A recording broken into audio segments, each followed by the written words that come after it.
Hi everybody, welcome to Raj kitchens. இன்றைக்கி நம்ம பார்க்க போகிறது சிக்கன் கட்லெட் தாங்க. ரொம்ப டேஸ்டியாகவும் ஹெல்த்தியாகவும் ஆயில் ஃபுல்லாக ரிமூவ் பண்ணிவிட்டு எப்படி மேக் பண்ணலாம் அப்படிங்கிறத தான் பார்க்க போகிறோம். பார்த்துட்டு உங்களுடைய likes, comments, share, subscribe, bell button. Next one, description செக்ஷனில் லாஸ்ட் வீடியோடைய லிங்க்கும் கொடுத்துருக்கேன். உங்களுக்கு விருப்பம் இருந்தால் மூவ் பண்ணி பாருங்கள். பார்த்துட்டு உங்களுக்கு நம்ம வீடியோஸ் பிடிச்சிருந்தா ஒரு லைக் அண்ட் சப்ஸ்கிரைப். இப்போ வாங்க நம்ம வீடியோக்குள்ளே போயிடலாம். ஃபர்ஸ்ட் ஒன், தேவையான பொருள் சிக்கன் போன்லெஸ்ஸாக 200 கிராம் எடுத்திருக்கேன். மீடியம் சைஸ் பெரிய வெங்காயம் குட்டி குட்டியாக கட் பண்ணி ஒரு வெங்காயம், கொஞ்சமாக மல்லித்தலை, 3 slice bread piece, 3 slice rusk piece, 2 முட்டை. இது மட்டும்தாங்க இதுக்கு தேவையான பொருள். ஃபர்ஸ்ட் ஒன், பேன் எடுத்துக்கிறோம். அதில் சிக்கன் ஆட் பண்ணிடுறோம். இந்த டயத்தில் ஸ்டவ்வை சிம் ஃப்ளேமில் வச்சுக்கோங்க. 1 டம்ளர் தண்ணி ஆட் பண்ணிக்கிறேன். 1 டீஸ்பூன் உப்பு, 1 டீஸ்பூன் மஞ்சத்தூள், 1 டீஸ்பூன் இஞ்சி பூண்டு பேஸ்ட். இது மூணையும் ஆட் பண்ணி நல்லா மிக்ஸ் பண்ணி விட்டுருங்க.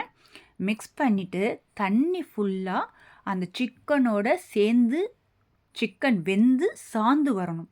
அதாவது தண்ணியை நம்ம வேஸ்ட் பண்ணிடாமல் சிக்கனை வேக வச்சு எடுத்துக்கணும். இப்போது 2 முட்டையும் நல்லா மிக்ஸ் பண்ணி எடுத்துக்கோங்க. நெக்ஸ்ட்டு ரஸ்க் பீஸையும் நம்ம மிக்ஸி ஜாரில் ஆட் பண்ணி பரபரப்பு பக்குவத்தில் அரைச்சி எடுத்துக்கலாம். இப்போ அரைச்சி கொண்டு வந்துட்டேன் பாருங்கள். ஸோ இப்போ நமக்கு முட்டையும் ரஸ்க் தூளும் ரெடி ஆயாச்சு. சிக்கன் பீஸ் பார்த்துடலாம். பாருங்கள், நல்லா சிக்கன் கொதித்து வற்றி வெந்துக்கிட்டு இருக்கு. ஸோ இந்த மாதிரி வேக வச்சுக்கோங்க. தண்ணியை எடுத்துடாதீங்க. தண்ணி எடுத்துட்டிங்கன்னா நமக்கு சிக்கனில் வந்து டேஸ்ட்டு இருக்காது. ஸோ நல்லா தண்ணியோடு மிக்ஸ் பண்ணி வேக வச்சு எடுத்துக்கோங்க. பவுல் எடுத்துக்கிறோம். தண்ணியோட பிரெட் பீஸை ஃப்ரண்ட் அண்ட் பேக்குன்னு ஒரு லைட்டாக நனைச்சிட்டு நல்லா புழிஞ்சிட்டு ஒரு பேன் எடுத்து அதில் எடுத்து வச்சுக்கோங்க. 3 ஸ்லைஸ் பிரெட் பீஸும் நான் அதே மெத்தட்ஸில் தண்ணியில் நனைச்சிட்டு என்னால் எந்த அளவுக்கு முடியுமோ அந்த அளவுக்கு புழிஞ்சிட்டு பேனில் எடுத்து வச்சுக்கிட்டேன்.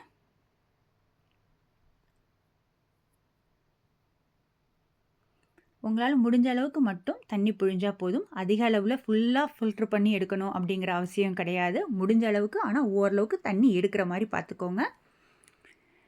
இப்போது அதில் நம்ம கட் பண்ணி வச்சுருந்த பெரிய வெங்காயத்தையும் ஆட் பண்ணிடுறோம். நெக்ஸ்ட் ஒன், மல்லித்தலை ஆட் பண்ணிடுறோம். அதோட இஞ்சி பூண்டு பேஸ்ட் 1 டீஸ்பூன், உப்பு 1 டீஸ்பூன், மஞ்சத்தூள் 1 டீஸ்பூன், கரம் மசாலா 1 டீஸ்பூன், மிளகாய்த்தூள் 1 teaspoon, chilli flakes 2 teaspoon, 1 teaspoon soya sauce dark. இப்போது இதோட நான் உதுத்து வச்சுருந்த சிக்கன் பீஸையும் ஆட் பண்ணிடுறேன். நல்லா தூளாக உதுத்து எடுத்துக்கோங்க சிக்கன் பீஸ் ஃபுல்லாத்தையும். ஏன்னா அப்போ தான் நமக்கு மிக்ஸ் பண்ணும்போது கரெக்டாக பக்குவமாக கிளறி எடுக்கும் போது வசதியாக இருக்கும். கட்லெட்டுக்கு நமக்கு ரவுண்ட் ஷேப்பில் கொண்டு வரத்துக்கு வசதியாக இருக்கும். இப்போது நமக்கு கரெக்டான பக்குவத்தில் எல்லாம் ரெடி பண்ணியாச்சு. கட்லெட் சைஸில் நான் எல்லாம் ரவுண்ட் பண்ணி எடுத்து வச்சுக்கிட்டேன். ப்ளஸ் முட்டை, ரஸ்க்கு இதையும் சேர்த்தே எடுத்து வச்சுக்கிட்டேன். நமக்கு ஈஸியாக இருக்கணும் அப்படின்னு சொல்லிட்டு பேன் எடுத்துக்கிறோம். ஆயில் விட்டுக்கிறோம். இந்த டயத்தில் ஸ்டவ்வை சிம் ஃப்ளேமில் வச்சுக்கோங்க. முட்டையில் டிப் பண்ணிவிட்டு அதுக்கப்புறம் ரஸ்க் பவுடரில் லைட்டாக ஃப்ரண்ட் அண்ட் பேக்குன்னு திருப்பி விட்டு எடுத்துட்டு ஆயிலில் விட்டு எடுத்துடலாம். இப்போ பாருங்கள், சிக்கன் கட்லெட் ஒன்று ஒன்றா ஆயிலில் ஆட் பண்ணிக்கிட்டு இருக்கோம். இந்த மாதிரி ஆட் பண்ணிக்கோங்க. இந்த டயத்தில் ஸ்டவ்வை சிம் ஃப்ளேமில் வச்சுக்கோங்க. கட்லெட் ஆட் பண்ணிவிட்டு ஸ்டவ்வை மீடியம் ஃப்ளேமுக்கு கொண்டு வந்துடுங்க. அப்போ நமக்கு வேக்காடு கொடுக்க கரெக்டான பக்குவத்தில் இருக்கும்.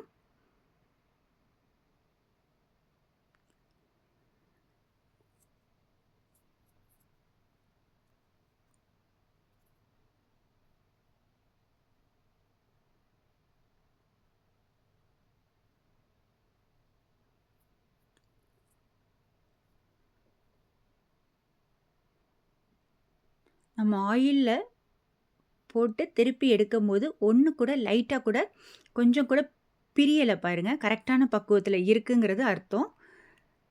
கட்லட் வந்து நமக்கு சேர்ந்து இருந்தால் மட்டும்தான் நல்லாயிருக்கும். உதிரி உதிரியாக நம்மளுடைய பக்குவம் சரியாக இல்லை அப்படிங்கிற சூழ்நிலைக்கு கட்லட் வந்து உதிரி உதிரியாக ஆகிடும். நமக்கு கட்லட்டோடைய பக்குவம் சரியான பக்குவத்தில் இருக்கிறனால தான் நமக்கு ரவுண்ட் ஷேப்பில் நம்ம எந்த பக்குவத்தில் ஆட் பண்ணமோ அதே மாதிரி ரவுண்ட் ஷேப்லேயே நமக்கு திருப்பி எடுக்கிறதுக்கு வருது. ஸோ இதே பக்குவத்தில் நீங்கள் வீட்டில் மேக் பண்ணி பாருங்கள். இப்போ பாருங்கள், நமக்கு கட்லட் ஃபுல்லாக வெந்து ரெடியாகி வந்துட்டுருக்கு.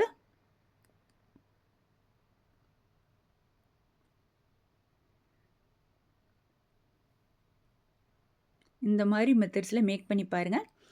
நான் பிளேட் எடுத்து ஒரு டிஷ்யூ பேப்பர் எடுத்து கீழே ஆட் பண்ணிவிட்டு அது மேலே ஆயில் ஃபுல்லாக ரிமூவ் பண்ணணும் அப்படிங்கிறதுக்காக நான் அந்த மெத்தட்ஸ் எடுத்துக்கிட்டேன்.